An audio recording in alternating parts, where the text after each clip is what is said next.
Čia pačioj gražiausiai vietoj bažnyčia, dar tokios vietos, tokioj vietoj bažnyčios nesam matę. Čia prakartėlę daro. Vyniuką pasidėjant, sako, gal nori, paklausiau. Sakau, vyniuką gerėt, sako, jeigu nori, galima. Čia nauja bažnyčia pačioj aukščiausiai vietoj kalnuose. Parodysiu, kokioj vietoj.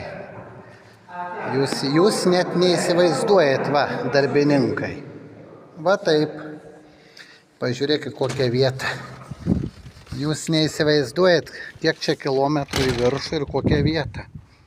Bažnyčia. Tiesiog trūksta žodžių. Tiesiog trūksta žodžių, aišku, kamera to neperduos. Kamera niekaip čia neperduos to visą aukščią. Bet nežinau, ten atvažiavom. Jūs galite įsivaizduoti. Vėjas jau šalta čia kalnuose. Va ten apačioj. Iš ten atvažiavom. Net nežinau, iš kurios tiksliai vietos. Jūs galite įsivaizduoti, aš nežinau, koks čia aukštis. Programėlę reiktų pažiūrėti. Pati aukščiausia kalno viršūnė. Rodau vaizdus.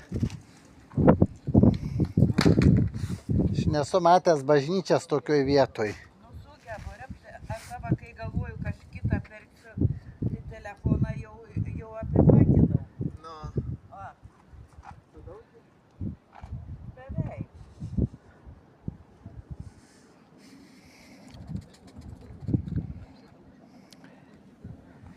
Važiavam 7 kilometrus nuo jūros. Serpantinais. Va, traukinys ten matos pakalniai.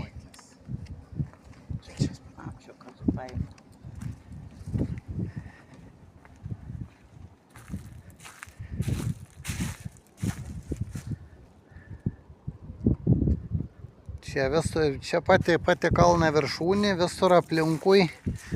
Ten dar va kryžius, va ten dar naisim.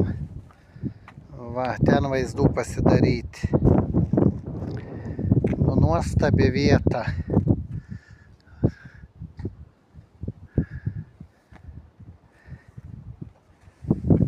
Primetat. Aš neįsivaizduoju, kiek čia aukščia, kiek čia gali būti. Reiks pasiskaityti, pasižiūrėti. Už vėją atsiprašau. Va ten dar reikės nueiti būtinai. Yra va ten